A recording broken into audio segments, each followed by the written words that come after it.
Safe. Run!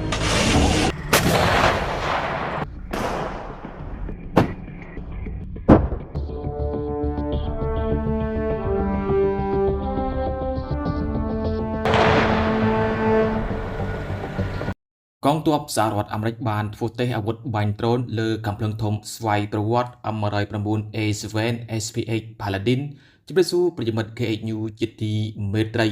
នាពេលថ្មីកន្លងទៅនេះកងទ័ពអាមេរិកបានធ្វើតេស្តសាកល្បងនៅអាវុធបាញ់ដ្រូនលើកាំភ្លើងធំស្វ័យប្រវត្តិ M109A7 SPH Paladin ដោយកាំភ្លើងធំចល័តបំលាស់ទី1នេះគឺអាមេរិកធ្វើទំនើបកម្មចេញពីស៊េរី M109A6 Paladin ទោះបីជាវាត្រូវបានធ្វើទំនើបកម្មចេញពីស៊េរីចាស់ក៏ពិតមែនប៉ុន្តែបច្ចេកទេសនិងបច្ចេកវិទ្យានិងគ្រឿងផ្សំមួយចំនួនត្រូវបានមិចបញ្ចូលគ្នានឹងរថយន្ត Bradley ដែលជាហេតុធ្វើឲ្យ M109A7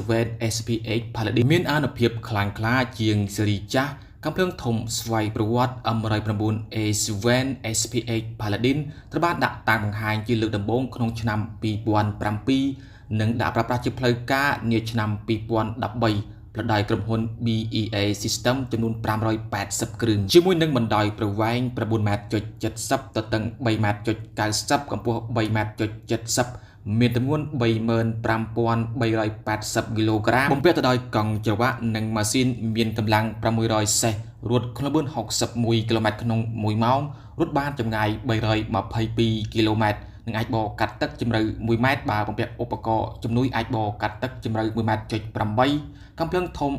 155មីលីម៉ែត្របាញ់បានចម្ងាយ24គីឡូម៉ែត្រសម្រាប់គ្រាប់ធម្មតានិងបបាញ់គ្រាប់ពិសេសវិញគឺបាញ់បានចម្ងាយ30គីឡូម៉ែត្រជាប្រភេទគ្រាប់បំពាក់ដោយ GPS នាំផ្លូវ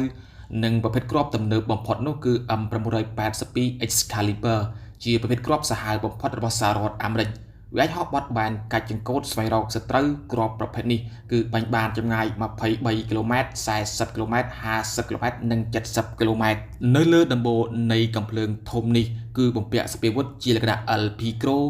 មានកាំភ្លើងយន្ត 12.7 មីលីម៉ែត្រនិងកាមេរ៉ាចាប់យករូបភាពទៅត្រូវដែរនៅឆ្ងាយវាអាចមើលបានទាំងពេលយប់និងពេលថ្ងៃនិងមានប្រព័ន្ធឡាស៊ែរស្វែងរកគោលដៅអាវុធប្រភេទនេះគឺអាមេរិកផលិតឡើងដើម្បីបាញ់ទម្លាក់ដ្រូនកាំភ្លើងធំស្វ័យប្រវត្តិ M109A7 SPH Paladin វាមានប្រព័ន្ធសម្រាប់មើលពេលយប់ប្រព័ន្ធគ្រប់គ្រងការបាញ់និងបញ្ជាបាញ់ដោយស្វ័យប្រវត្តិប្រព័ន្ធការពារ NBC ស្ទាប់ដាច់ថែបដែលស្របការពារវាគឺអាចការពារពីការវាយប្រហារដៃគ្រាប់កាំភ្លើងធំនិងមីស៊ីលប្រឆាំងរថក្រោះការធ្វើទំនើបកម្មបំពាក់អាវុធបាញ់ទម្លាក់ដ្រូនលើកាំភ្លើងធំមួយនេះគឺអាមេរិកធ្វើយ៉ាងណាដើម្បីដើរទាន់ស្ថានភាពសង្គ្រាមសម័យទំនើបនិងធ្វើយ៉ាងណា